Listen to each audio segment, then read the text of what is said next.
and then the driver gets a taste, and then if there's some kind of built-in... built-in... Jim's right. No. Yes! No, stop. Yes! No. They're going! The train has left the station! I will not. He's going to be ruined for an I hour. will not do this intro. Oh, nobody gives a shit. From fabulous Las Vegas, Nevada, this is Pod Therapy. Real people, real problems, real therapists. You can submit your questions anonymously at podtherapy.net. You shouldn't have emailed it. Or You shouldn't have email us emailed at podtherapyguys@gmail.com. That's Whitney. That's Sourpuss Nick. I'm Jim.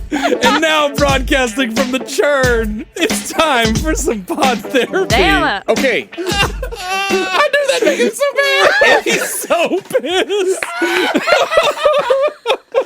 If you thought that you are better than them, All right, listeners, here's what's going on. To you. There is an argument about traffic and parking going on between Jim And morals and the ethics. rest of the planet. And I want to say right now, Jim is 100% wrong, and Nick is furious that I'm letting him slide. First question. Let's do it. All right. Let's do it. No, but here's the thing. Patreon.com/therapy. Obviously, Go to We got shit to Patreon.com/therapy. do, Tam. Drop We in don't. $2. We're an hour into this. That'll We get gotta you go. That'll get you right in there. don't have shit to do. Listen, $2 will get you If in where this- you can hear the Patreon, and you can decide whether you're Team Jim or Team Nick. Yeah, can you cast know your how vote. I know? Do you know how I know? You started this, Jim.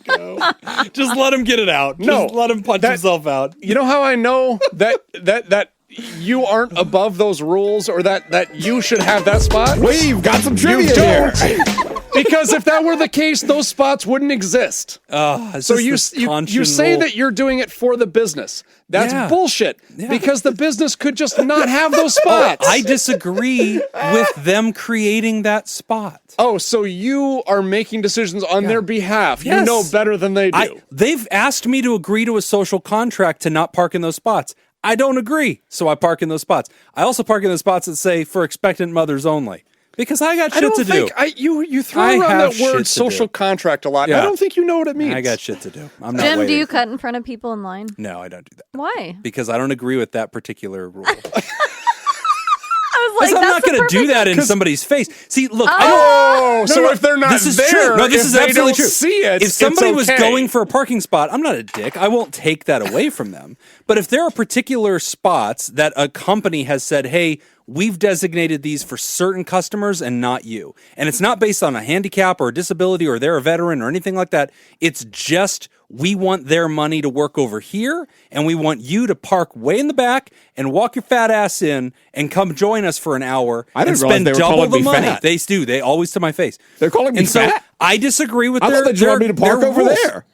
I disagree. And look, I don't do it if all the spots are All taken right. and there's one spot open. Here's the I thing, won't do listeners. that. Here's what I'm looking for. Now we're on the main show now, so we're not on the Patreon show That's anymore. true. We're on the main show now, and so this is a plea to all of our listeners. Yes. Now then, our business setup here for this show is a little weird, but I'm not technically part of the Pod Therapy business. I'm not in the LLC He's business more the mascot. side of How'd it. you get here, Jacob? That's right. I'm Jessica. And so I don't really have the right to put this offer out there, but I'm putting it out there anyway. It's never stopped him before. And that is, we will pay someone $500 a week. It's a lot of we. This is coming out of the Patreon fund.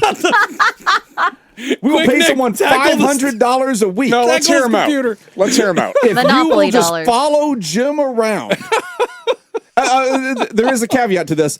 You have to be confined to a wheelchair. You have to be confined to a wheelchair now. If you get confined to a wheelchair and then decide that you want to do this, that's fine. But for whatever reason, you have to be confined to a wheelchair. I want you to just follow Jim around, and every time he parks in a handicapped spot, I just want you to pull up behind him and then get your wheelchair out and be like, mister, and then could you call please move 911. your car so I could get into my spot And then there? call I the don't tow care how truck. many spaces are open around him. You better do that. Look, again, No. I do not park We'll in spend handicapped $500. spots. No. Nick You- put no, that no, He on me. hasn't admitted to You it. can't say I that leave you the car don't. running, buddy. You admitted leaves it running. there was a number. Maybe I'm there to pick somebody up who's handicapped. There is a non-zero parking number. means. I was like, Now, here's the thing. I can't do 500. All right, I'm looking at our budget. Yeah. Okay, but I can make it worth do your a grand? while. Yeah. I can make it worth your while. We I can can't give do you 500. T-shirts for days. Okay, well, one day. So much one day. A Laura month we will can make give you a dinner a week. Yeah. Always That's going to be a doable. frozen That's meal. and I know she's on board with this. Yeah. I know she'd have my back. Yeah. I believe she would. Before you write in hate mail, if you are not on Patreon, go to the Patreon, listen to the whole thing. Drop $2 into the bucket. and then that. send your hate mail. It's also only $1. That's but $2. upgrade it to $2. It's That'd be $2 great. a month. Yeah, it is now, $2. according to Jacob. All right, we got to move on with the ship. So the first question is a response to a question and answer we did last time when my mom was on the show. Oh, good. We're going to have several response emails next week. Yeah, right. They're all going to be pouring in.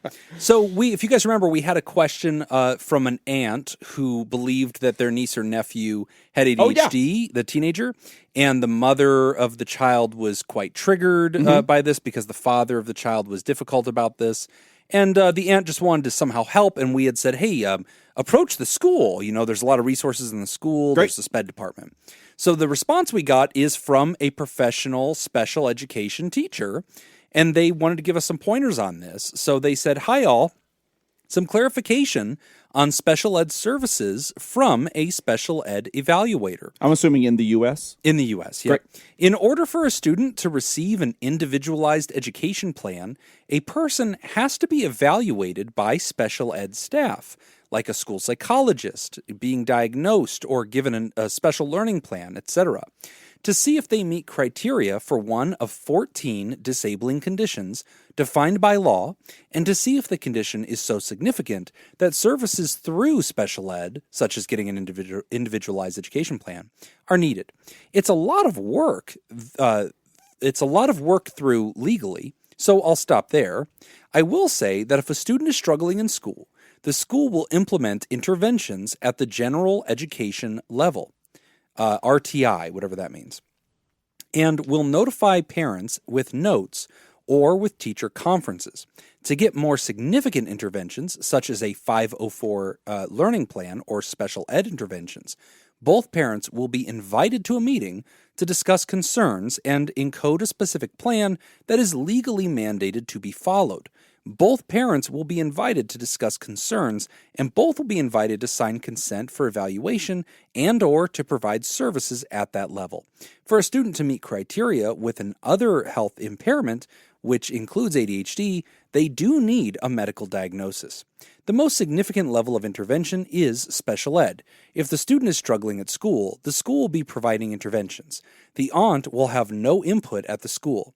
Best to educate the student about good study skills that stress developing executive functioning abilities and strategies to help mitigate any issues that may be there.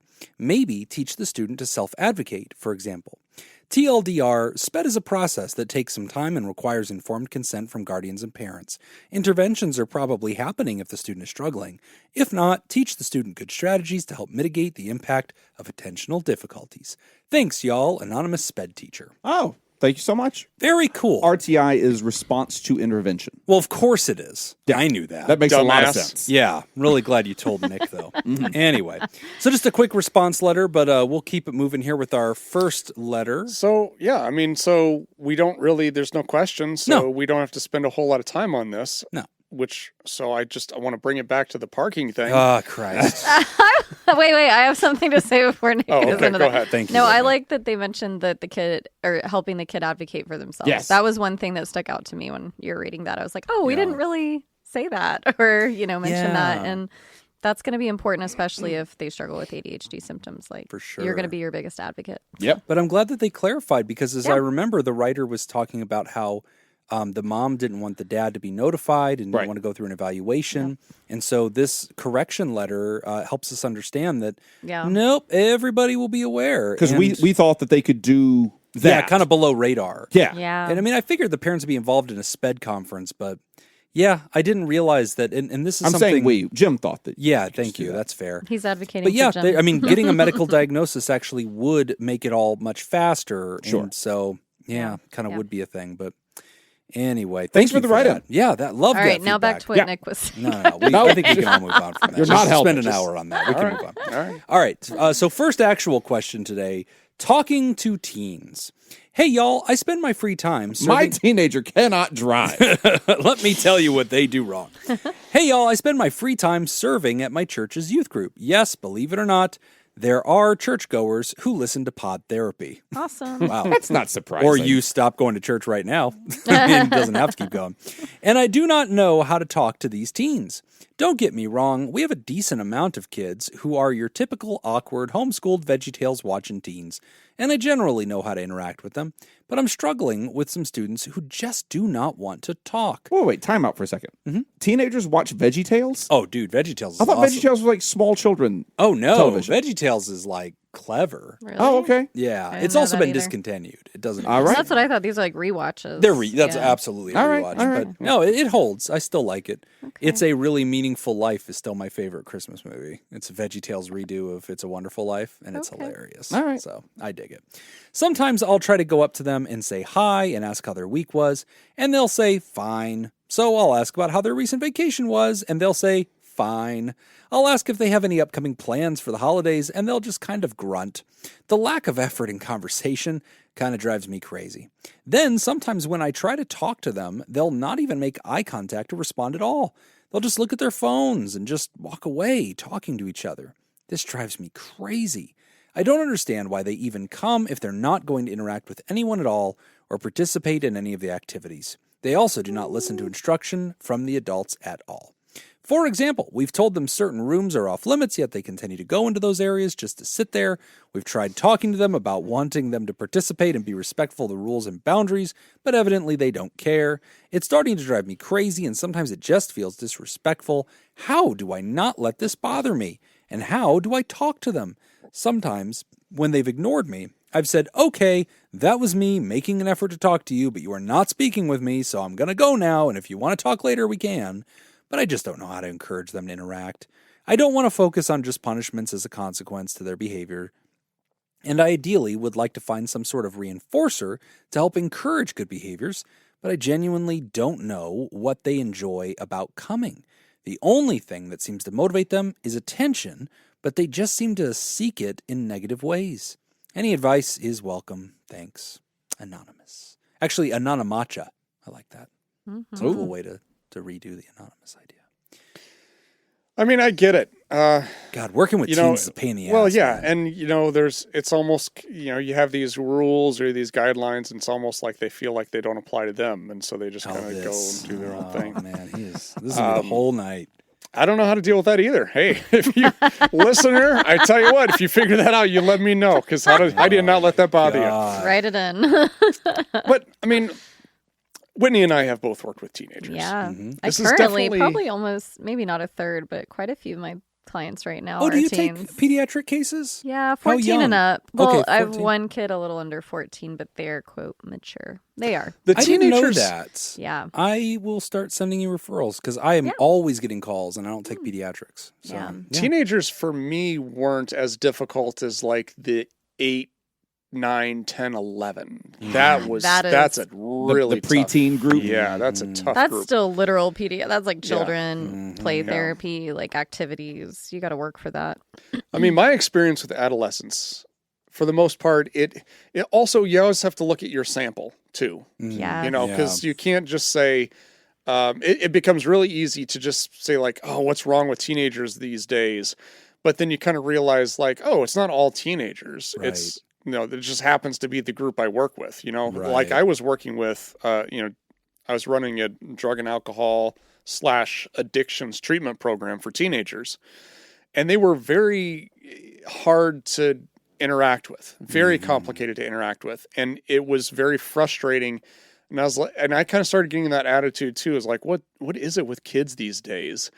And then I went to this meeting as part of like a community involvement thing at a high school. So like I was a community member, a stakeholder of this community, this high school project or whatever. So I went to this meeting that was led by teenagers, and my mind was completely changed. I was like, holy shit, these kids are smart. I mean, they had their shit together, and they were they, had great ideas, and, it was amazing. And so it kind of restored my faith in humanity a little bit, because then I was like, oh, this sample that I work with isn't an accurate representation of the entire population. Yeah. So that would be the first thing that I would kind of remind you of, is that, maybe it just happens to be the kids that are brought in for whatever reason into this church youth group. Yeah. So keep that in mind.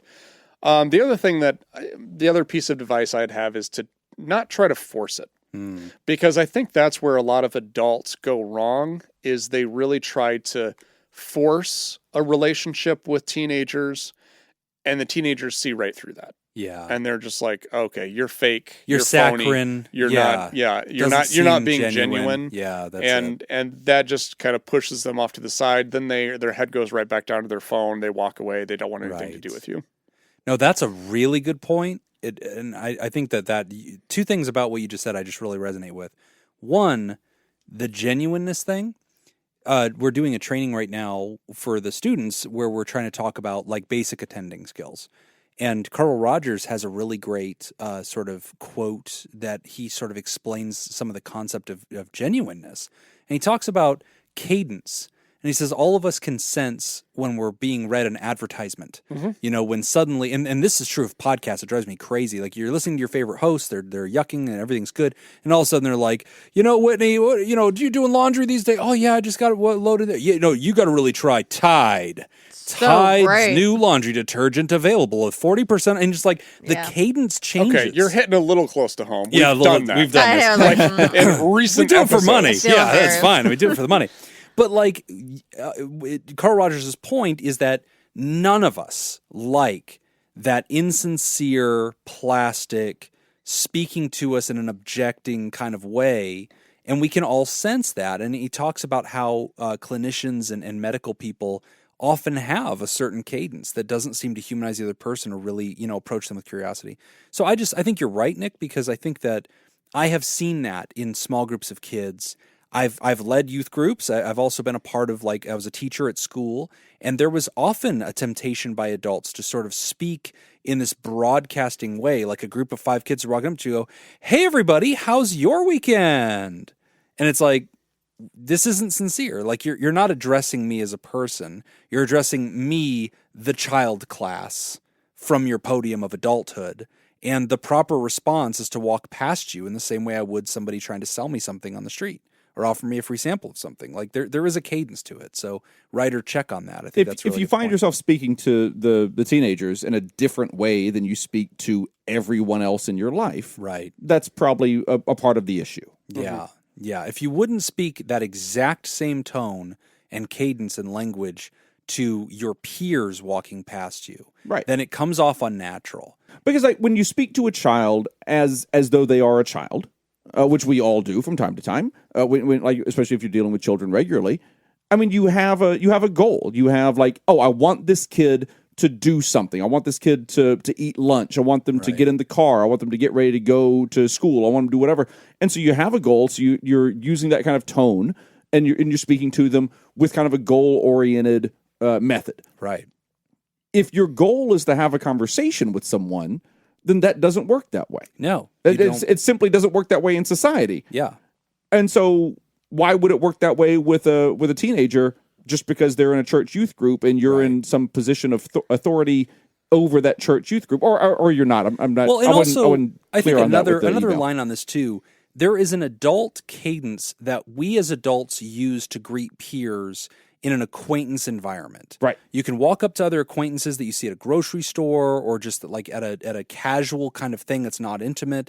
And you could just walk up and be like, "Hey guys, how are you doing?" And that is an appropriate call out to, "Oh, I'm come on over, man. What are you up to right now? Oh yeah, did you see the game this weekend? I did." And we all have this social agreement of small talk at a certain level that's not deep. Youth don't do that. They don't walk up to each other in the hallway of the school and go, "Hey guys, how did you see the football game?" They just don't do that. It's inauthentic. They don't have that resonance.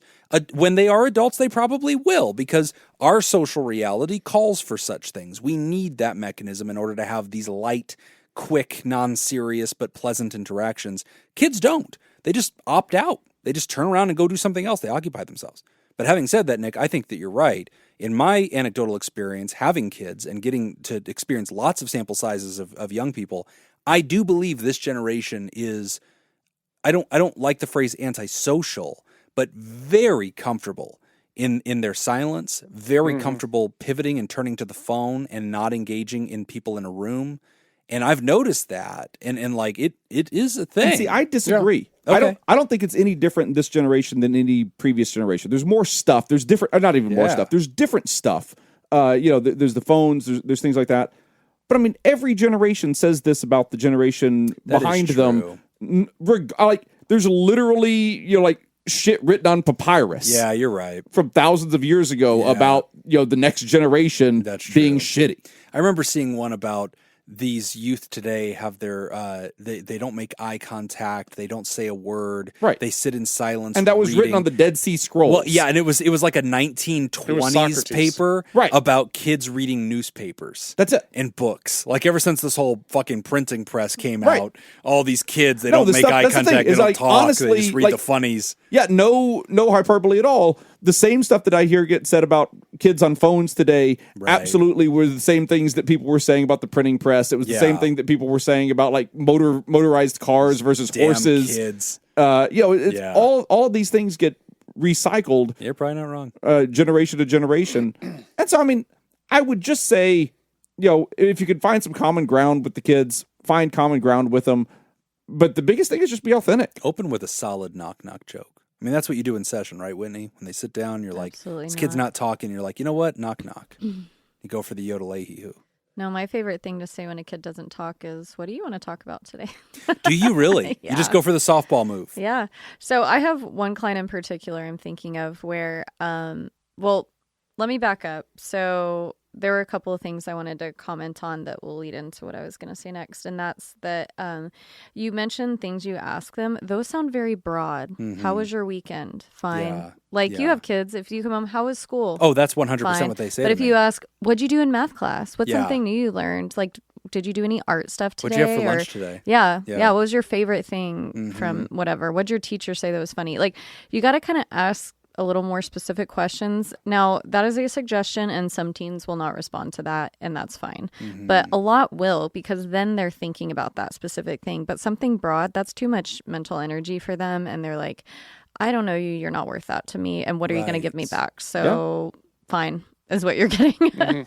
Also, like, sometimes somebody just doesn't want to have a conversation with you. Well, that's what I mean. Like, you're going to have that kid now and then. And I've had that just one client in particular that I'm thinking of that they were rough sessions. Like every once in a blue moon, you'll get a kid who just doesn't want to talk. You're filling the whole thing with your chatter. Yes. Just monologuing. And you're like, God, I don't want to do this. Like, I'm exhausted after this session. But this other kid, I'll go through and be like, what'd you do in this class? How is this? And, they play musical instruments. What did you, what's a new song you're learning?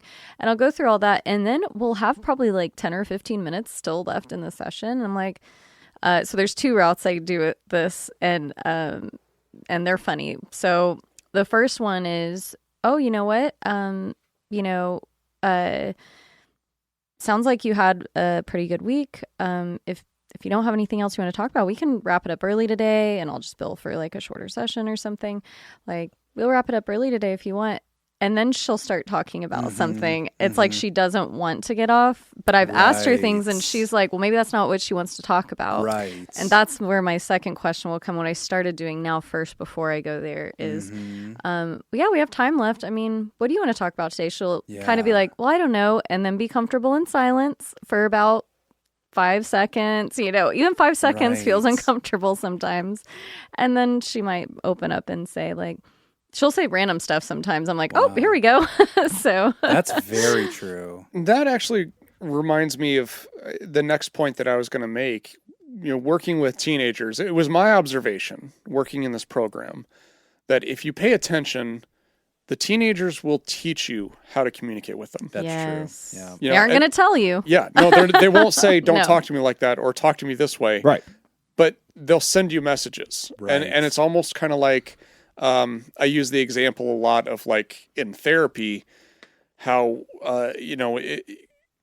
if if a client, it's almost kind of like a tennis match. If the client hits something over to me, I'm teaching them how to play tennis based off of what they hit over.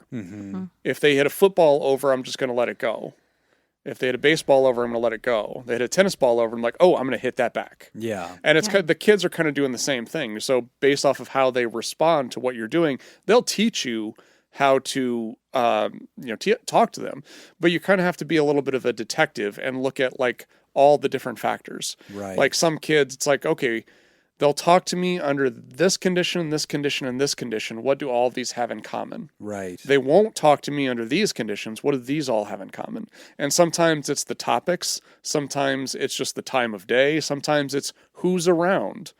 Some kids would talk to me if it was just one-on-one. Right. But they wouldn't in front of a group. Right. And so it just kind of depends. You just have to be open to that. You can't.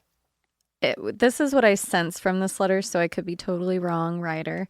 But what I sense is a little bit of trying to control the interaction, and teens will sense that out too, just like Jim was talking about. Yeah. They will sense if you're trying to control, and that's when they will probably pull back. So leaving that space is what I call it, just leaving space for them to be who they are and then being curious. So asking questions, or even if you sense they're doing something awkward. Let me see. There was an example in here. Like just looking at their phones, like, oh, what are you doing on your phone? I mean, that might be a little invasive feeling, but just like, oh, are you feeling okay? You're in this room by yourself, like where you're not supposed to be. And from your perspective, you're like, we told you not to be there and you're in this room. But if they're in a room by themselves, I would maybe ask, what's going on? Are you okay? Are you okay in here? Or, more like concern or questioning what's going on with them rather than controlling the situation. And sometimes like you just have to explain like, hey, here are the you're in this room. You know you're not supposed to be in this room. It's haunted. Yeah, that's the thing. Yeah. Well, I just need to tell you about the haunting. You'll be cursed. I don't want you to be haunted. This is the exorcism room. Jesus died in here. This is the room where Jesus died. This is You see that big rock next to the door?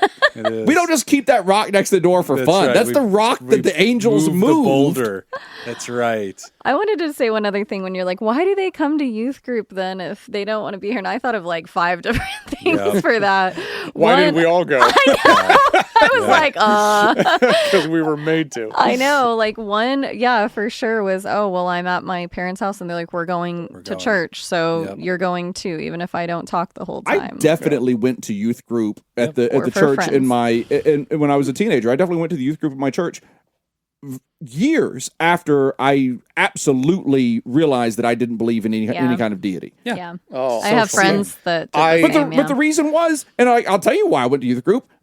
I had friends there. Yes, so friends. I'm going to hang out with my friends. Yeah. That's it. I had the exact opposite experience. I hated every moment of youth group. Yeah. And it wasn't because I didn't believe, because I did believe at the time. Mm-hmm. It was because we went to a church that was in a different town. Oh, yeah. And this town, small towns in Iowa, we were rivals. Oh, so our high school was a rival, and so I was the kid. I was the Brit kid. Oh, that's and so I was ridiculously terrible. I fucking hated every moment of that because it was just me versus all these kids. Oh man, and it was just absolutely terrible. There's Nick wearing his Letterman jacket.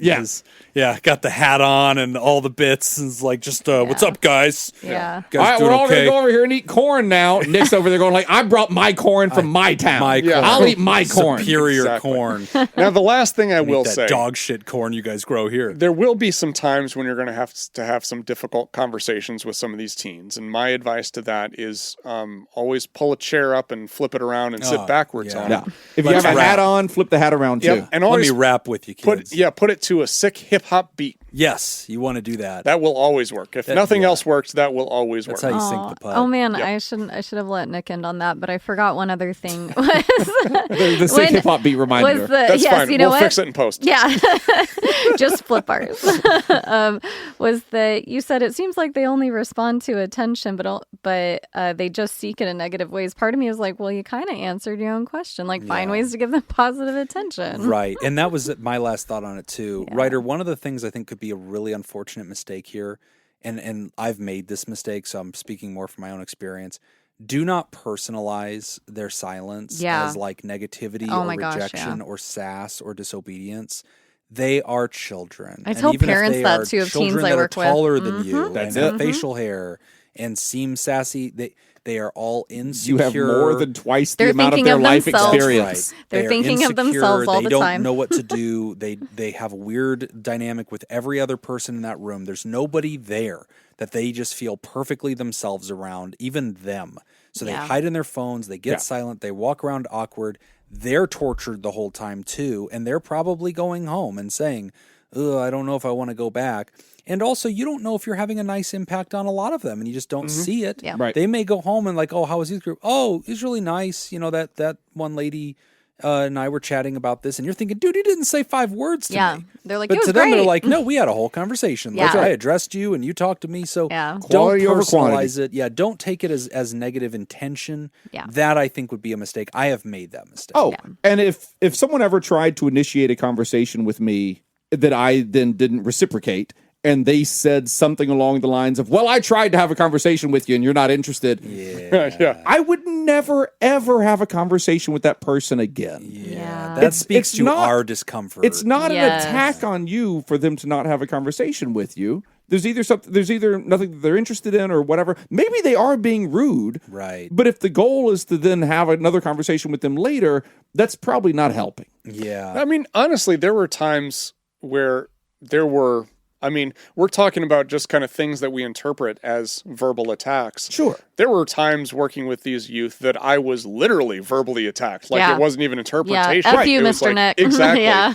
And even then, like, I think that's the real challenge is to be in that situation and still not take it personal. You have to be the adult in the room. Yeah, it is. You're the it's adult in tough. the room. You have to be the adult in the room. Yeah, that's Yeah, got to be it's- your mantra. And also, Yeah. like, that's No. kind if you're, because this person is leading a youth group in some way, right? They're Or not just somehow around a for server, it. Yeah. like a grown up. I mean, there. being the adult in the room is literally the thing that you've signed up for. Yeah. Well, and I think also like the thing that I would encourage you to remember, and then the thing that I always try to remember too is that teenagers have all of the emotions of an adult with the language Sometimes capabilities of a child. yeah, they just don't have So they it. can't verbalize it. They don't know how to, and so that's kind of what you're stuck with. So Right. don't take anything personal if it And is also, an like, attack on you. sussing out those emotions, like Right. a lot of that. I mean, how many of our emotions are we able to suss out because we just have experience dealing with those Oh emotions? yeah. Right. It's like, They- well, I've felt this before. I know how to deal Yeah, with it. Right. Like they have less in many cases. I'm sure don't in know a what lot to of these cases they have less than half of your life experience. Yeah, and another thing I picked up as I've tried to serve in like youth groups and Boy Scouts and trying to interact with kids, I've realized that one of my roles, I'm not here to directly engage with the kids. I'm here to help the kids engage with each other. And so I started to become more of a pot stirrer. And so I've tried all sorts of tricks to get the kids talking to each other because Like I pot? too, like pot. I deal drugs. I don't care to see the Especially kids when you're hugging in the walls and recovery. looking at their phones and not engaging with each other and just sitting there in silence waiting for the leader to make the next announcement of what activity we're going to do. So what I've done is I've been the guy stirring the pot. And so I'll bring board games from home. I'll bring card games from home. That kid over there says you never shower. Yeah, I start shit. I try to get them to start Get them against fighting. each other. Yeah, Boy Scout fights. That works. But no, that's been really helpful. I hear you're a because- terrible kisser. Oh Christ! Sally told you that. These are the ones he lets through the censorship. Can you right. imagine the shit that gets held back? But that really helped me, writer, is bringing things from home, games, card games, conversation starters. They sell these cubes online. They're like these little like dodecahedron things that your thumb lands on, and then they have a question on there. And you can just walk around and toss that to people in like, if you have the right energy and you can pull that off, and then tell them they have to toss it to somebody else and then hear their answer or something like that. And they just, mosey and toss it to their friend catches it. They're curious. They look down and go, oh, my thumb's on, what was your favorite dessert? And like, I don't know, I like ice cream, I guess. All right, cool, man. Kick it to somebody else. All right. And so like now but now you're getting the pot stirred and people are talking to each other, which is the win. That's what you're there to facilitate their lives. Yep. So. But great question, man. I think we all that's a good one. relate to you. This is a Good really luck. good I mean, keep working Yeah. at it. I mean, I would say just go at it from an authentic place in your life. Go at it from an authentic place in yourself, and just like adults, Yeah. they will sense that you are being authentic with them. Yeah. And that will invite them to be authentic with you, and they may or may not reciprocate immediately. Yeah. But they might. They might. And remember, if you ever have to transport those kids anywhere, make sure Pod Therapy is not playing in your vehicle. Why the fuck not? Well, there it is. We're going to take a quick break, and when we come back, we're going to talk about adulting. You're listening to Pod Therapy. Today's episode is brought to you by Smitty's Scoop, Nathan's Hot Dog Scoop, Mason Miller, Tess Miller, Byler T, Paris, Team Monaco, Oscar Swanros, and Hannah Marie. And if you want to become a therapy producer, head on over to patreon.com/therapy and sign up, and you get to hear your name at times like this. Yeah. All right. That's the reward.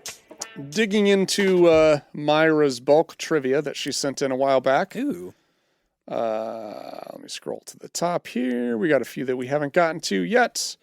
What is the name of the oh, we know that one. Oh, what the hell? What's the name of the coffee shop in the sitcom Friends? Perk. Central Perk. Central Perk. Starbucks. I mean, it should have been. Jim gets 1 point. Jacob's got it. Yeah. For all I care.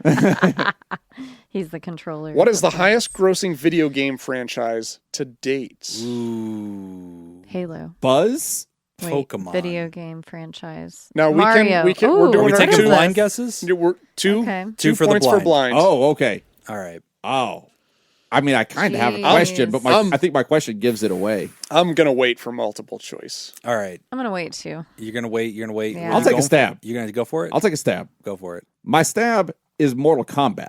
Ooh. Okay. And I'm good thinking guess. It's a wild stab. I'm thinking movies and video games. Oh, okay. Because maybe. because if the movies count as part of the video game or as part of the gross, which they should, Then I'm then guessing that's Mario. that's a whole lot of extra stuff in there. Mario's got to be Mario's up up there. I'm stuck between Pokemon, Zelda, and Minecraft. there. Okay. No, like Call of Duty or Halo. Uh, What's Call that? of Grand Theft Duty's Auto? profitable. Yeah. Grand Theft Love Auto's profitable. Grand Yeah. Theft Auto. I'm going to go ahead and jump on Pokemon. I'm going to wait for the things. All right. All right, Okay. let's hear the answers. I'm sticking with Mortal Kombat.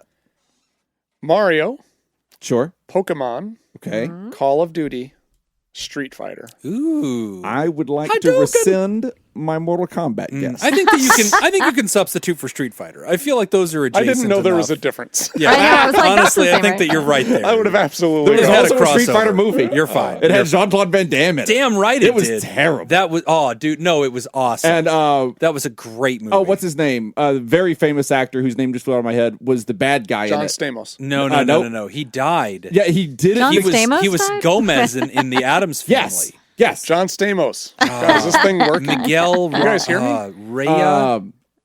Shit, I can't think of his name. Raya. I don't know. But yeah, he was dying and wanted to do a movie that his kids or maybe his grandkids could watch. Yes. And so he was the bad guy in this terrible. He was M. like- Bison. That's it. It was a great movie. Like the entire movie, apparently a like sizable percentage of the movie budget went to cocaine for Jean-Claude Van Damme. Allegedly. Allegedly. Oh my god. No, he has one of the greatest lines in all of cinematic history where Jean-Claude Van Damme, who's playing Guile, is obsessed with killing M. Bison. And he's giving a speech to the UN forces and he's talking about how they're going to attack, but the leaders have said they can't do it, so they can all go Raul home. Julia. And yeah, that's it. And this Bison has done these terrible atrocities, but we can all go home. And then, he says, and all the soldiers are just pissed off because they're being told to stand down. And he says, I'll tell you what, I am not going home. And then he starts like giving the speech and he says, this son of a bitch has driven me crazy. So I'm going to drive this boat and I'm going to kick his ass. And everybody like, yeah. And then they all just fucking flood and go attack him. Bison is really cool. That was the UN. That was a great It's the story. UN, yes, Yeah. the UN peacekeeping force. My of guess all is people. Mario. I'm going to say Pokemon. You poser. It's Pokemon. It's Pokemon. Driving in my wake, bitch. But I Sorry, mean, does that got count two. all of like the card sales? That's what and I was everything? gonna say. Yeah, it's the cards. stupid and amounts stuff, of yeah. money. No, if they counts the card sales, then Yeah. easy. I know. Easy. I was like, I think Pokemon's Oh, it's all of it. but I was still So they've had Mario. best-selling movies and TV shows for the last Yeah. 30 That's true. years. That's Sure. true. Yeah. Every couple of years, when they release a game, they do not have any competitor in their Right. market. And so the company that actually owns Pokemon is called Game Freak. And they single-handedly were like masters of the handheld console, the Game Boys. Yeah. And every time they release a game, they put it at full price, usually $60, $70 a pop. And there's always two of them.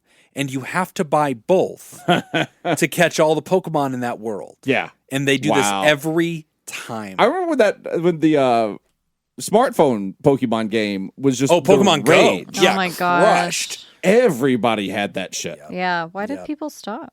I don't know. They still do it. It's just it's not the hype it was during COVID. Because like that's right. It was a COVID thing. That's right. I forgot that was a COVID. Yeah, people you just see people wandering around on their phones, like staring at their phones, walking down the street. There was a thing like you go on Pokemon dates. Yeah, and you just go capture Pokemon and like go That's fight. adorable. And get COVID. Great trivia. Thank you, Myra. I'm in the lead with 2. Nick has 1. Were there other questions that we answered in there? No, we skipped. You just jumped. No, we're not counting the coffee one. The coffee question doesn't count. I blindly answered that one. No. You got it wrong the first time anyway. And I said perk. Mm-hmm. You know, Whitney, who asked you? You're welcome. Being a neurotic... Do I get a point for that? Yes, you do. That's the wrong question. Adulting. It's adulting. Thank you. Adulting.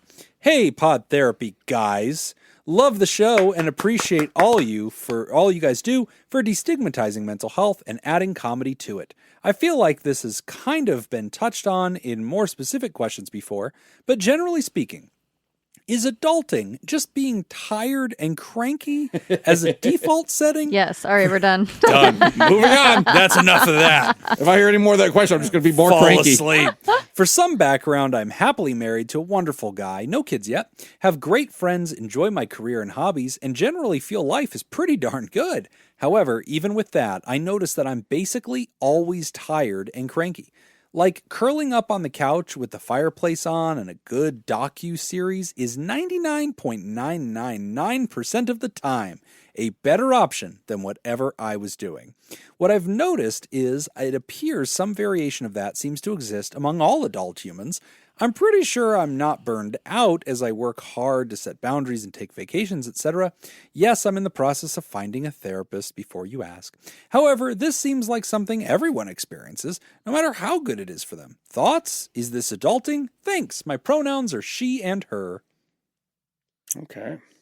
Are you watching any good docuseries lately? That's the question I want to talk about. I've been watching World War II in color. Oh, yeah. Oh man, on Netflix, it's solid. It's all like these major pinpoints, and it's raw footage, like from the Nazis and stuff. It's crazy. Well, I think by definition of the in color part, it's not raw footage. Well, they've added color to it. Yeah, so it's definitely not raw. Well, and they've edited raw. Maybe it has some. And they added Nazis. Yeah, there's the original footage that's been edited. That's a good one. But yeah, I'm always looking for. No, that was on my list. Docuseries. Those are way better. Mm-hmm. I like that we live in an age where that's more and more common. That like you're seeing these really well designed documentaries that are in series production, like The Last Dance. Or did you guys watch the Shaquille O'Neal one yet? No, I haven't yet. Oh, dude, that's a great watch. Mm-hmm. There's a lot of good sports ones right now. Yep. Is this adulting for you guys? Britney Spears. Is that coming out? There's a book. I know she has her book, but there was what spurred on. I feel like the book, or right before that, wasn't it on Hulu or something? There was like a little docu-series Free Britney or whatever. Yeah. I didn't watch that one either, but I struggle with watching like the trash. I wanted to. Whitney tells the best stories. Documentaries. Those get weird for me, where they're just like clearly trying to character assassinate somebody, or like, oh, look at this scandal. Like I remember the Michael Jackson ones, and it was like 5 different documentary crews simultaneously filming him, and he like had a secret crew to expose the documentarians as like liars and just all this nonsense. I'm glad that you are coming to the defense of Michael Jackson. I was like, where's this pop, going? Man. You've referenced Gone but not forgotten. You did an impersonation of Bill Cosby. You're defending Michael Jackson. This is a weird little trip that you're on. Yeah. Here's the thing. I've got my childlike hill to die on. I know, I have mine too. What's yours, Nick? I've got these. I've got a take on this. I think it's hard to say without knowing all the details, but I can speak from anecdotally from my own experience. I feel like this is something that people go through. I went through this in early adulthood, like 20s, early 30s.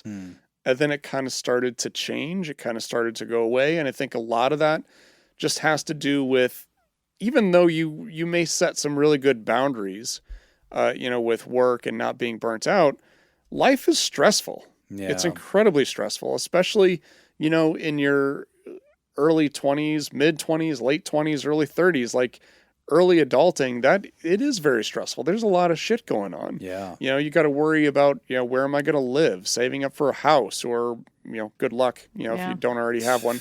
But where are you going to live, rent, all these financial things that you're trying to juggle, paying off student loans. You might be raising, no kids yet, but that may be something that a lot of people. Yeah, there's jobs, a lot of really big stuff happening at this time, and you're kind of starting to prepare yourself for late adulthood. Yeah. That's when you start all the planning, and like all of a sudden, all of your decisions mean something. Like they're all very important. And I think what tends to happen, I don't know, what happened for me is I just became a lot more selective over where I choose to put my energy. Yeah. And then things started to calm down. Everything, when you're new in a situation, everything is an alarm, right? Everything is happening, and everything is an emergency. And after you're in that situation for a while, it's like a new job. After you're in it for a while, then you kind of start to be able to filter things out. Right. Like you're able to identify the things that are high priority versus the things that, okay, I don't need to worry about this, and then things kind of start to settle a little bit. Yeah. But that's just my own experience. I feel like it depends on the type of person you are too. What's your threshold of dealing with life shit?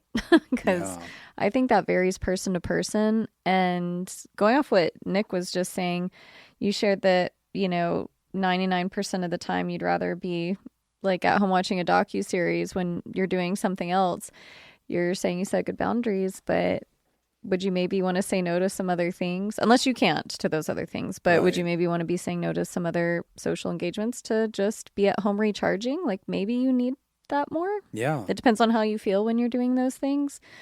But I also want to point out, this is more anecdotal too, but I feel like this has got to apply to other people out there.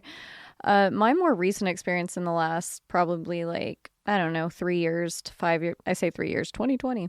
But yeah, probably 3 years is that I've had this experience where like adulting things will pop up and I get pissed that no one told me about it. I'm like, what? No other older adult told me. Like what? That, okay. Come on. Okay. Example. There's one right there. So my most recent example is homeowners insurance. Oh. You didn't know about homeowners insurance. Oh, do you know about home? You know what? Let me educate How you, do Jen. you not have homeowners insurance? Oh, no, this is a fucked up story. She's got it. Okay. Go ahead. Why don't you let her tell it there, Chip? Yeah. So basically, we everyone has homeowners insurance. It's the law, right? Yeah. So even if you don't have it, your mortgage person will force it, right? They put emergency. If you own a house and you have a mortgage. If you have a mortgage, if you own a house outright, covered. then it's a different thing. Yes. But if you have a mortgage, at least in the state of Nevada, I think it's a U.S. thing. Yeah. It's to protect the bank that owns it's that at least house. in Nevada. Yeah, it's to protect the bank, right? Yeah. You're required to have homeowners insurance. So we had a leak in one of our bathrooms. Got it fixed through insurance. Had a leak in a second bathroom. This was one where I decided when they came in, it was not very much more than our deductible to just fix the leak. Yeah. Hindsight, we should have just paid out of pocket. We did not. I was like, well, I don't want to repay our deductible again if something else goes wrong. Our house is 30 years old. So I said, let's go ahead and use the deductible. We'll file the claim. So the end of the year rolls around and they're like, yeah, your insurance dropped you, so you need to find someone else. Oh, wow. Because you use them too much. Yeah. So then we're like, okay, let's look for Which how they many. definitely shouldn't be allowed to do. No. But that's a different thing. That's the whole damn point. I know. Right. And we replaced the part that had the leak. It was old and corroded, so it's all fixed. So I'm like, all the third bathroom in our house is new. We had it redone. So I'm like, there's no more leaks to be had. Everything is new here. Like, you should want to insure our house. Anyway, so the guy calls us and says, well, how many, he's trying to help us find new insurance. He says, how many claims do you have? 2. Okay. Looks. He comes back. This was the weird part. He wouldn't tell us what he was looking at. He was asking me questions to try to get me to share. It was very odd. He's like, you only have 2 claims? Yeah. Have you ever lived anywhere else out of state? I mean, like over a decade ago, but I didn't own a home. Do you have any aliases that I you know, go by? it was like very weird. Yeah. It was like eventually. This is like an Blood insurance type. broker that you're talking to? Yeah, I guess Okay. so. Yeah, Like a body broker. yeah. So eventually we're like, well, we own another property in another state, so we share that with him. He's like, oh, okay, yeah. Do you have claims on those? We're like, well, I mean, yeah, but we don't live there. We have renters in those properties or those units. Okay. One of them, by the way, a car ran into the house. So it wasn't even like the house messed up. Just somebody else crashed their car into the house. So car insurance should cover that. Yeah. Well, if the driver wasn't 14 and uninsured, then yeah. Oh. And the person, I don't think they had insurance basically. So that was fun. So they're like, well, we're showing 4 claims. No, but we have 2 on this house. Nope, it shows up under your name. Wow. So we have 4 claims, so no one will insure. So now what happened is our mortgage, the insurance we were finally able to get that's shitty, it cost us $300 more a month. Oh my goodness. Yeah. So remember that, people out there Whoa. renting. So Yep. our mortgage increased $300 a month. And if our house burns down tomorrow, I'm pretty sure we have 0 equity.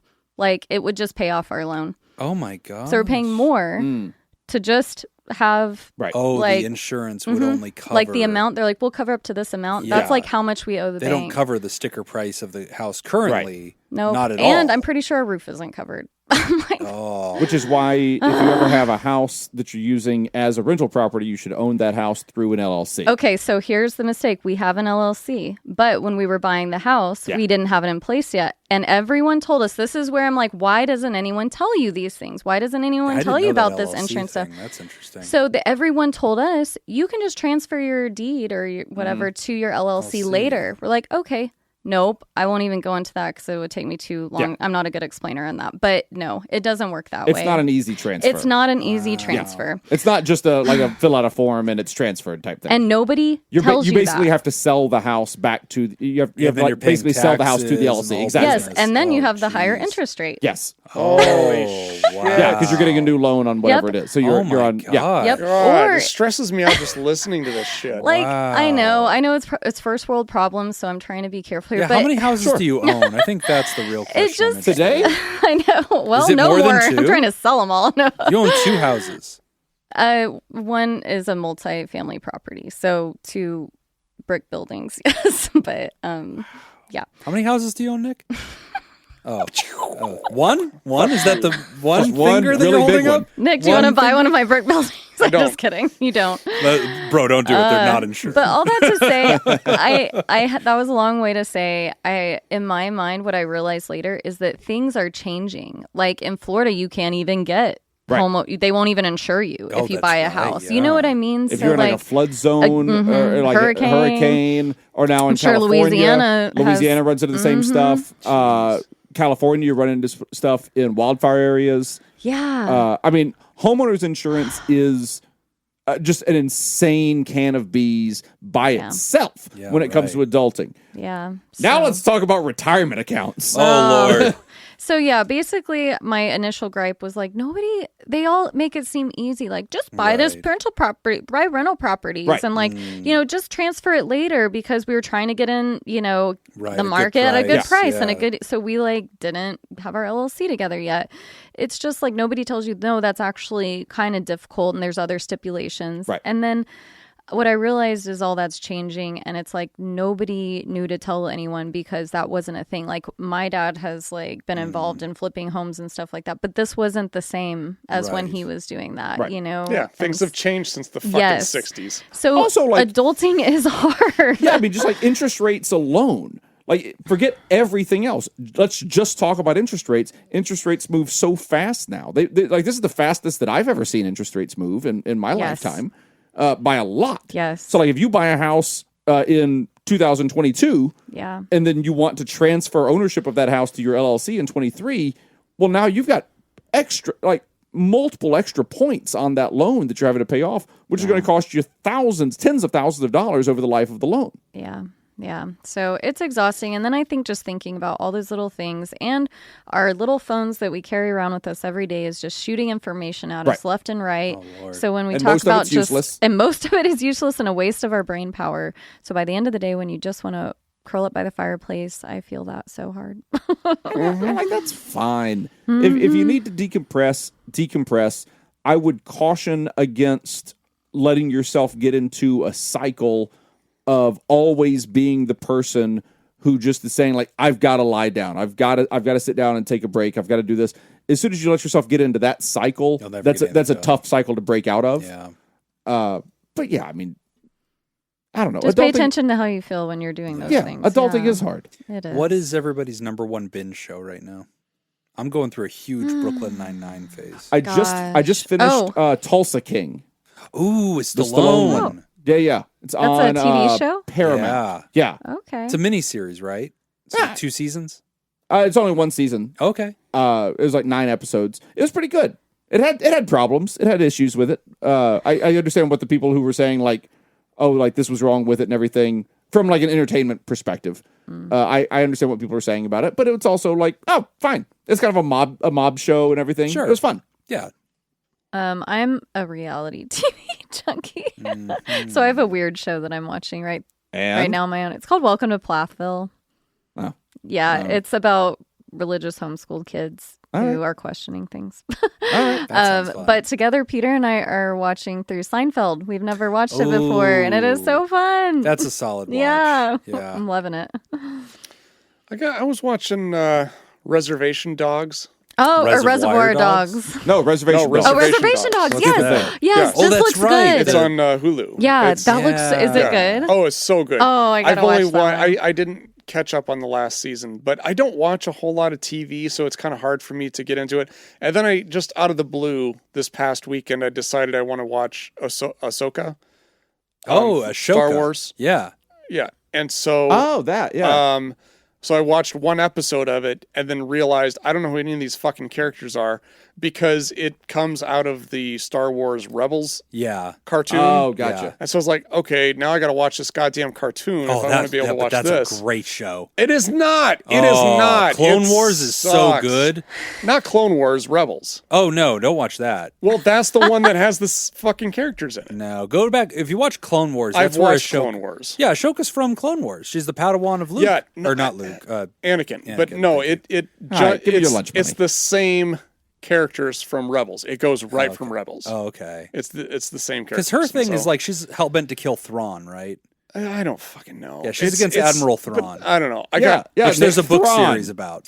The book series is kick ass though. I know, but Thrawn here's the book thing. series Like is now, really good. I'll be perfectly honest with you too. The first time I watched Thrawn, I saw what all those Disney people were really talking about with all the computer stuff and the mainframe and everything. I thought it was really cool. But the sequel that they made years later, it wasn't as good. But the graphics were amazing. Okay, yeah, it's a book, but that Thrawn? was good. No, it's a movie, and then they made a sequel years later with Jeff Bridges in it. Yeah, Thrawn. Yeah, Tron. Yeah, there he is. Jesus, that took me a minute. Yeah.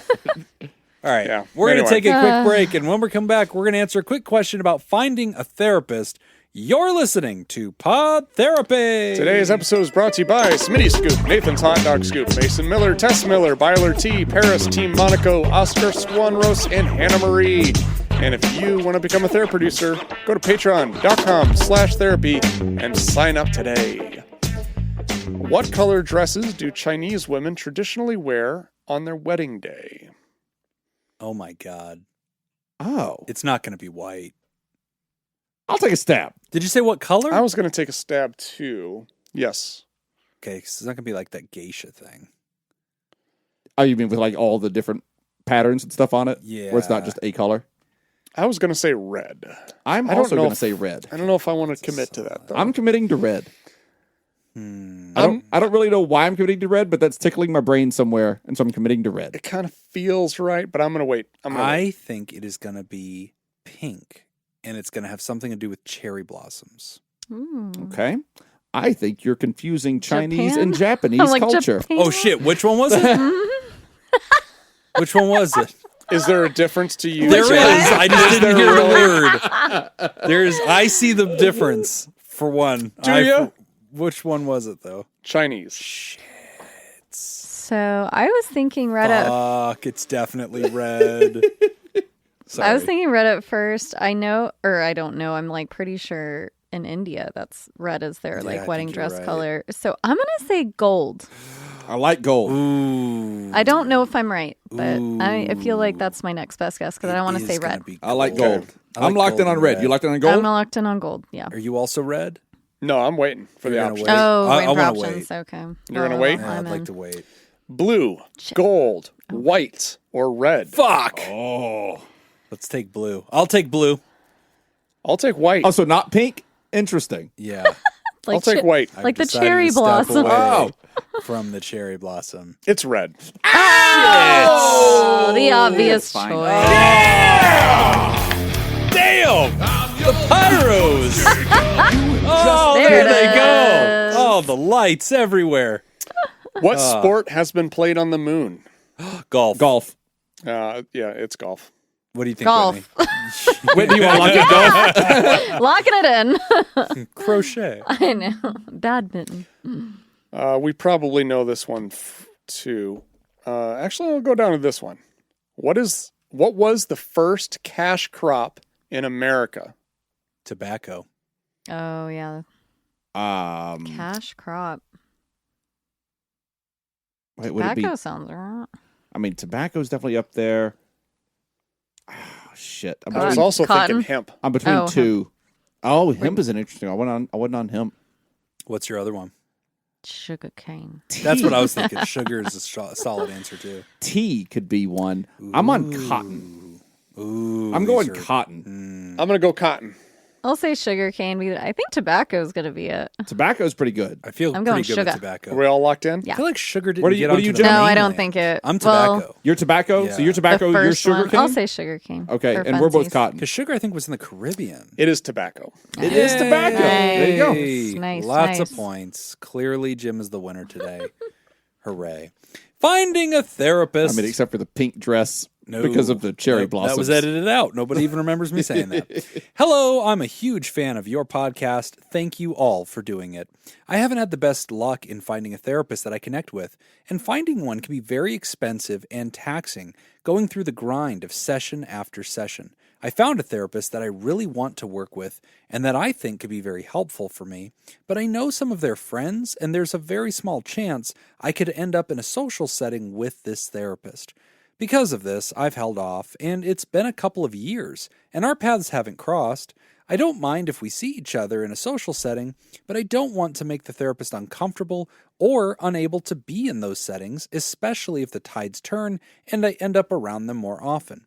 Should I just keep searching for a therapist? Should I just go with the one I want to work with? Should I tell the therapist and give them the option to take me or not as a client? I also have interest in working with another therapist that specializes in an area I think I could use some help with. My hesitancy in that situation is that I have two friends that are therapists in the same office. I think there are about 15 therapists in that office. If I work with that person, will my friends have access to my files? Will they be going through them? Will I be a topic of discussion to them from the therapist that I work with? Thanks for the answers, Anonymous. This is a good one. I think those are all excellent questions. Yeah, that's a really good one. No, I can read Whitney's face very clearly. You know it. I was like, Nick is better have some splaining to do. Yeah. Because I'm not an auditory learner, so I'm going to have you repeat that whole question. Salsa.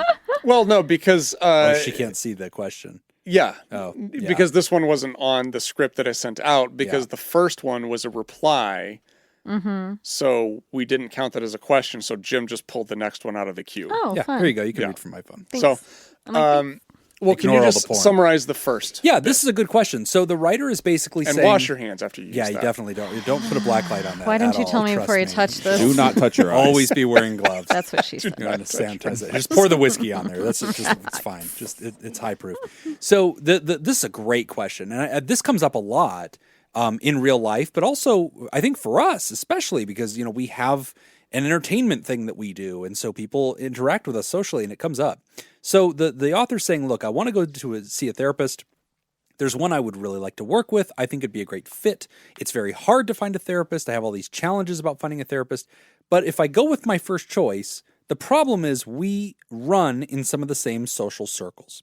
I have not bumped into them for years, but I could. And that has caused me to say, ooh, maybe I don't need to get started with that person, because what happens? What happens if I see them out in the world? Is that weird for them? Is that weird for me? Do they now not get to go out with their friends because I might be there? What happens? And then they're thinking, okay, well, my second option is a therapist that happens to work with several of my friends who are also therapists. Yeah, so we have some confidentiality. In that one, I'm worried, well, do my friends have access to files? Is it going to come up? Are they going to mention me to each other? What happens there? Yeah. Water cooler talk. Okay. Can we start with the confidentiality one? Yeah, that's a good place to start. We've had this. Yeah, so number one, I'm going to answer this in two different ways. Number one, it kind of depends on the way that the organization is structured, but then also it doesn't. And let me explain that. So if it's an organization for example, where Jim had his old office, it was a therapy practice, but each therapist was their own individual therapist. Yeah. You shared an office, you basically rented space from a larger conglomerate. Right. Basically. None of us worked for each other. But yes. In which case, if that is the case, then confidentiality, it's kind of a sticky wicket in a way, because no, they will not have access to your files at all. Yeah. By any stretch of the imagination, should they have access to anything related to your therapy. However, they see you walk in the door. Right. So it's automatically a confidentiality issue. Yeah, you're going to be spotted. It's unavoidable. Yeah, your friends will know. Yeah, it's not like it's a therapy, hair salon, and tire and center, lube. Yeah. It's not like it's got all of these things. It's only got one purpose for being there. So they're going to know. So your confidentiality is already a little bit shaky. But even if, let's just say it's one therapy practice, and it's one organization, and all of the therapists are employees of this larger organization, your information is still protected under confidentiality. Ought to be. Yeah, it ought is. To be. It is, because it's not just, even though you're both covered entities as therapists would be, they would all would be covered. You still can't share information unless it's clinically relevant. Yeah. So in the same sense that, if I had a friend that was the custodian at a clinic that I visited, just because they work there, they don't automatically have access to confidential information. Now, you have to have a need to know this information. That's absolutely true. Now, but I like your point, though, that in that environment, because your friends work there, yes, we do want to be square with you. It is possible that the case can be brought up. It depends on the capacity. Two examples of where the case could get brought up. If one of your friends is the supervisor of the therapist that you are going to see, they do have access. Yes. However, most of us, especially if we're good at this and would be at a supervisor level, have the understanding that I shouldn't look at that. Yes. And we have had situations where Nick and I worked at a program once where one of our employees, their son needed our services. And our owner decided to go ahead and let that person come to our program without any cost as a favor to this employee. Well, the employee had access to records. And so we just went on in and disabled her access to everything having to do with her son. And she was very professional. She knew the deal. We sat her down. We said, here's the thing. You can never ask us about this. I personally treated that kid that way. It was like the other employees that you might be peers with or anything like, not an issue. You will not come ask me. And she knew. And she was like, nope, that's the deal. And so we talked about it. We're all professionals. We know what to do. So even if there's a situation where somebody's in charge of somebody else, they know how to lock themselves out. They know how to not look into baskets they shouldn't look into. Yeah. And then the other thing, it could come up in clinical staffing. And that could be done without saying your name. Yeah. But sometimes, depending upon the environment, we do sit down with colleagues in a secure place and we say, we don't say people's names, but we'll say, this particular patient has this setting, this situation, and we get feedback from each other and coaching. And sometimes that will come up. But how we handled that and how any other professionals would handle that is when that case comes up, we'd say, hey, there's a compromise on this case. I need to ask, and you would tell the therapist, you'd say, hey, I know Becky and I know Samantha. Oh, okay, Becky and Samantha, no problem. That therapist is now in charge of protecting your file from Becky and Samantha. They won't accidentally leak that because they know the deal. Yeah. The same rules apply to them about Becky and Samantha, two other therapists in that clinic, as it does the grocer at Albertsons. They're not going to leak it to any of those people because that is forbidden, and they know the conflict of interest. They're going to be in the same amount of trouble if they tell Becky and Samantha as if they told me. They won't do it. And Becky and Samantha will have... They don't ask. Will be in trouble if they just decide to pick up that chart. Right. Like this has happened to me in my job because I go to different organizations. Becky and Samantha. Yeah, they're bitches. I hate both of them. Worst. Unrelated. Damn. And I audit clinical records. Yes. So I see literally thousands of clinical records in the state of Nevada on an annual basis. And at some point, you see a name you recognize. Yeah, and that has happened. Yep. In which case, as soon as I recognize that, close it, that file, done. I set that down, and I say, hey, can I get another record, please? Yep. They one. take that one away, and then they bring me a new one. Yeah, I sell this guy drugs. I need to not know. I don't like to lose my customers.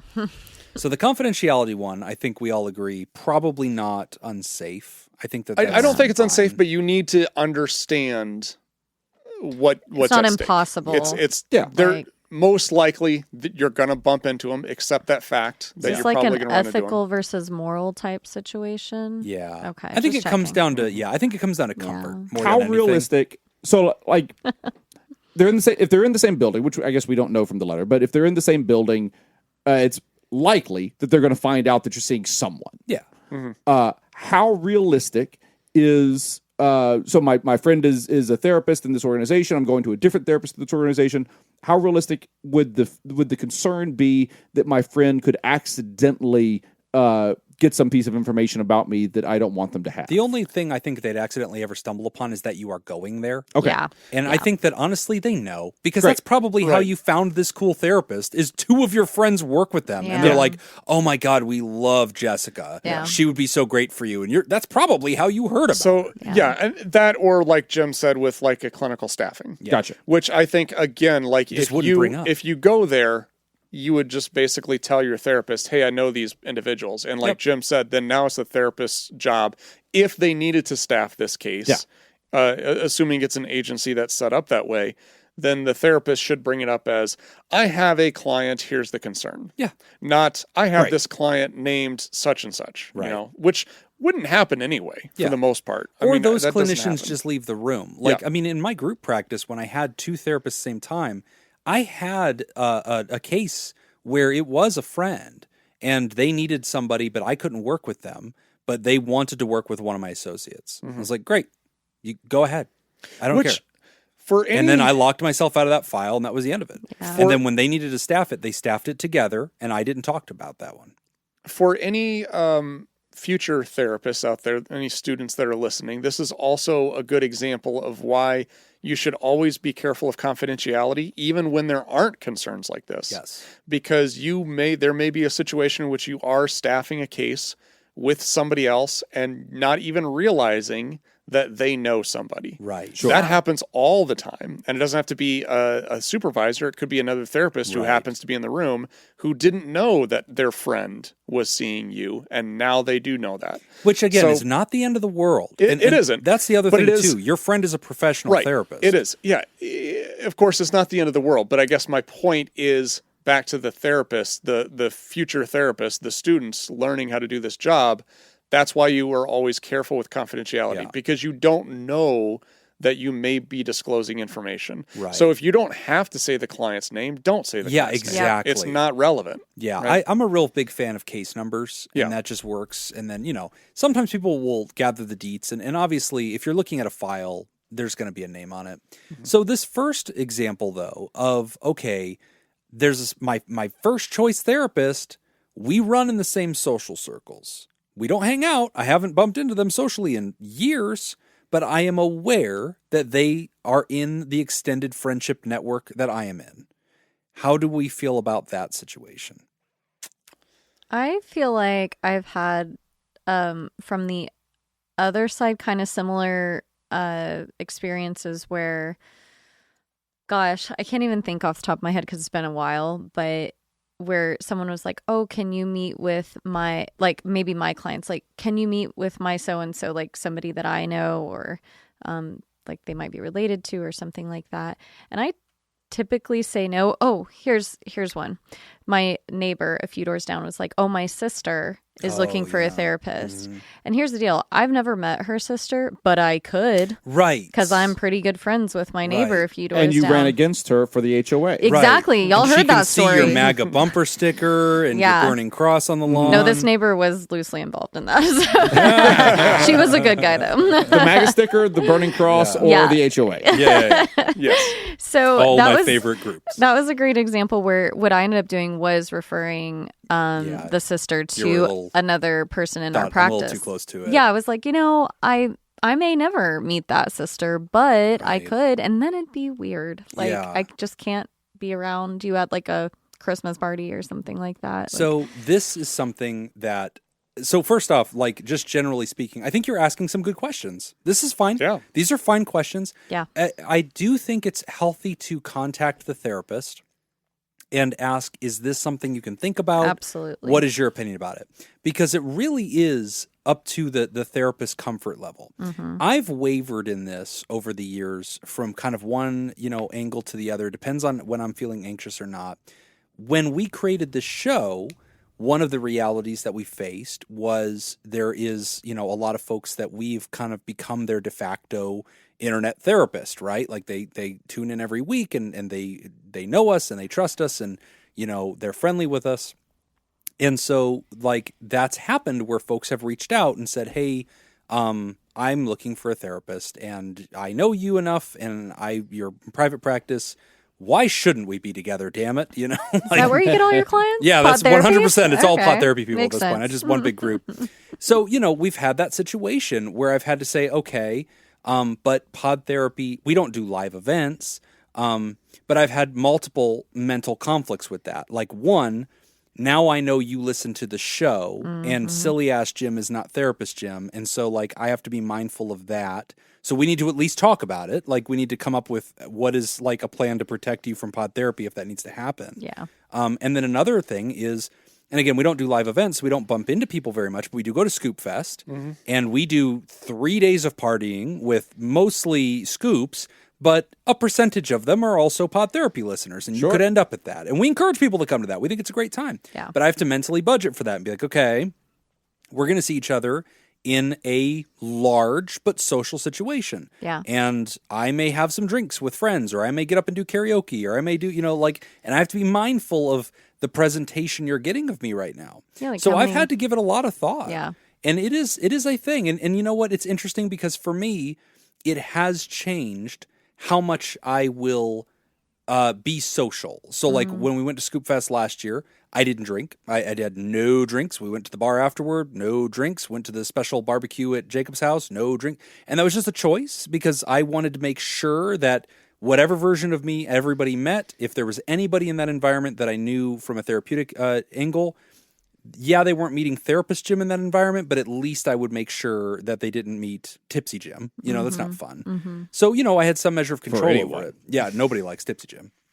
So another thing I've done is sober Jim. Or just Jim. Yeah. I've also made like, and this is something that the ethics actually encourage you to do in those situations, is to make a dual relationship agreement that basically spells out these are the potential areas of risk that could exist because we do share an interest in this. We're both fans of Ice Cream Social, and we may end up at events, or we're both friends of, this magician in town that we might show up at their events and support them, or these two comedians are our friends, and we might show up at special improv events and see them. And so, like, how do we manage that? And it's better to talk about it, not avoid it altogether. Sometimes you decide it's not going to work. It's not in your best interest. The clinician should make the decision of whether it's in your best interest or not.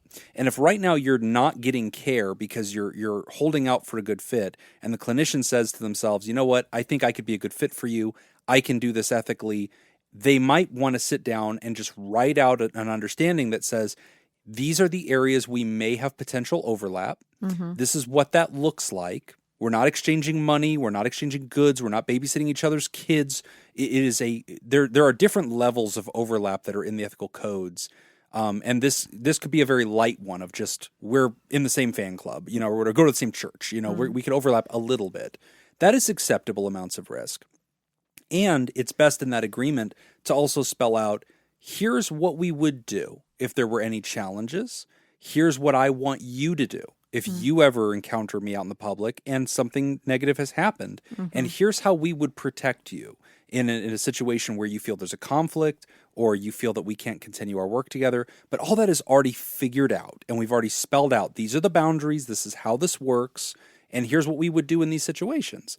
That really helped, because then it was like, okay, I've done my due diligence, I've thought this out, I've compared the ethical codes, I've gone to the board, I've gotten guidance, I've spelled out what we're going to do to make sure you're good, and now I can be mindful in my social environments to make sure that, for the most part, I'm not, dumbass Jim everywhere I go, and just being thoughtful about who's in the room. So it is possible to manage. So I don't want you to run away from that first scenario. I encourage you to contact the therapist. Yeah, I think, and this is where I think I struggle having a good answer to this question, because I think you kind of have to weigh your options, because there are situations where the obstacles are you can easily navigate. Right. And so maybe it would be worth having this therapist to, you just navigate around those obstacles. There's going to be other situations where it may just be easier to find a different therapist than it would be to navigate a lot of that stuff.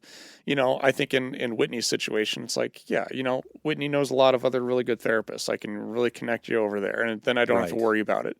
So that's a possibility. There's also situations like, think about like rural areas or frontier areas. Yeah, that's what I thought of, rural areas.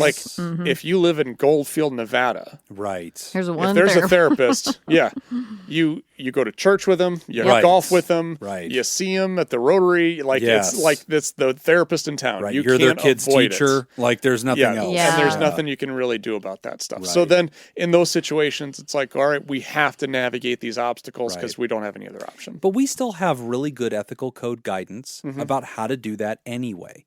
And, it's not first choice a lot of times if it can be avoided, but there are ways to do it if it feels like that's something that should be done or can be done or whatever. We have our reasons for it. Yeah. But it should be approached with intention. It should be approached with deliberation. It should be approached with one hand in the codes and trying to understand what's best for the patient. But yeah, it can be done. But yeah, I mean, years of not getting therapy because you've kind of thought this one therapist would be the right fit. I don't know. I mean, you mentioned it is expensive to try out multiple therapists and you put in the time and then eventually realize it's not a good fit. But that's also tough too, because I tend to have the mindset that if you just get started and you start working with almost any therapist, I want to believe the outcomes are generally good. Mm-hmm.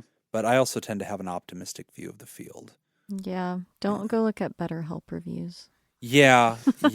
Don't do it. Yeah. I'm starting to see. Yeah, But other than that, I think most people are. I have a fun. I have not looked at BetterHelp reviews. Yeah, it's dark. Oh my gosh. It's really dark. It's a rabbit hole. So I'm kind of like, okay, that's exactly what I'm going to do right now. One day. There's some absurd stories in there. One day I will do this content on Patreon. I've just never decided to do it, but I will foreshadow it. I went to BetterHelp to talk to a therapist for a while. You get a budget where you can see somebody one session a week if you like, but you pay a certain amount of money, and if you don't use your session, they're still billing you. Mm-hmm. And so you pay pretty much what you would have paid out of pocket to just see somebody. But I chose BetterHelp because I was less likely to know them, like professionally. Right. And I ended up in 1 month going through 4 therapists. So every week I fired the last therapist and tried again. Why? What was the things that stuck out to you? So these are personal reviews because I've seen they are insane. After I finished all 4, I decided I was done. And then I also sat down and wrote notes because I was like, one day when I feel ready to talk about this, I don't want to forget. I'm going to film a whole Patreon Your brain will thing. compartmentalize and you'll forget. So I actually wrote notes on each one of them and told stories of what happened. Guess I got to be a Patreon now. It is a doozy. I feel obligated to point out, though, that I think you would have had the same experience seeing therapists in real life. It's probably true. For Jim, probably. It's not going to work out. No, whenever you do write that, there's a friend of mine who was a therapist on BetterHelp, so their perspective was really interesting. Oh, yeah, the internal side? Yeah, just like how they pay out. And it's a mess. It's horrible. I'm sure, yeah. It's an absolute... That's why you get horrible... Yeah. I have a friend that did it too for a while, and he's getting out of it. Yeah. No, just go work at McDonald's. Like, I mean, right? it's unreal what they... and that just burn through. Anyway, go to BetterHelp. Sponsor the show, BetterHelp. As we get to the end of the show... If you sponsor the show, we won't do a special Patreon bonus episode about your reviews. That is extortion, and it is more what than I once. like. More it's than not once. extortion. It's just a fact. It's just the way we treat sponsors. We just don't shit on your brand. As we wrap up the show, we want to remind you can go to patreon.com/therapy. You can get that extended show ad-free a day earlier, as well as enjoy our live chat Discord community and our weekly deep dives, interviews, skill shares, research roundups, and rants. And as we get to the end of the show, we've got some new people to welcome to the Theraparty. Who's joining the crew there, Nick? Persephone Hazard. That is definitely Persephone. Persephone Hazard. Whatever. I love listening to Nick pronounce stuff. New Therapal. And new Therapod, Tracy Batmom Plogle. She's back. Aw, she's She quit the show for a while, but she's back. Hey, girl. Hey, girl. She is funny because she obviously stayed at my house for Thanksgiving. And then after we recorded, I think it published like the next morning or something. Mm-hmm. And I come downstairs at like 6 a.m. My mom's been awake for an hour with a pot of coffee listening to the show. Aww. And she's laughing her ass off. And she's like, God, this show is really funny. And I was like, oh, Whitney, she loves you. She was like, Whitney is so great in the show. It's really fun. She's like, yeah, Whitney's pretty great. Like, Jacob is really great off the show. Yeah. Jacob is really I gave great him my real number, by when the the tape isn't running. Yeah, I like him. I definitely did give her my real number. You said it. And Nick partners. is so strong. Yeah, definitely. I know. Smells good. I gave her shit because we were at home and she's like getting ready. I'm like, Mom, why are you getting all ready for Nick? Like, this is weird. We're just going. She's like, what are you talking about? I'm like, it's just an audio show, Mom. Nobody else will see you except for Nick. She's like, no, I always look like this. I'm like, no, you did your hair. I could also smell the perfume. Cute. I appreciated the lingering hug that she gave me. Yeah. She does that. It was so nice. She also just likes she puts her fingers through people's hair. Little handsy. Little gropey. Yeah. Not in my world. You guys too? Yeah. Just, that's Southern hospitality. Yeah. That's what they call that.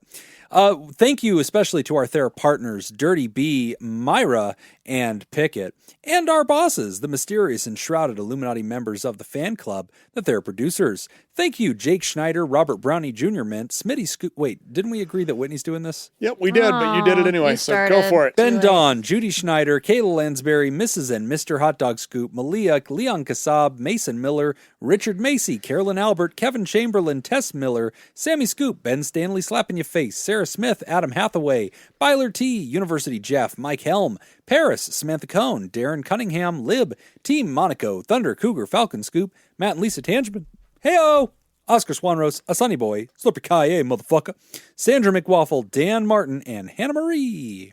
I even cut out the saccharine. I noticed that. Like, yes, you do it for Whitney. For like 2 years I've been asking you to do it. Finally. You wouldn't do it for me. Yep. If you'd like to hear this episode uncut and unedited, And why wouldn't you? and enjoy our spontaneous side projects, go to patreon.com/therapy, and thank you for supporting mental health. You want to do this part? That's all the time we've got for this week's session. We want to thank our landlords, the Ice Cream Social Podcast, and thanks to those of you who contributed to our show today. We really appreciate it. Remember, pod therapy isn't something you should keep all to yourself. Share this episode with someone who needs it by opening this episode's description in your podcast app and copying, pasting the link provided into your social media. Yeah, I told you to get rid of that shit years ago, too, and you never did. Also, that link doesn't even exist anymore. Hey, you know what?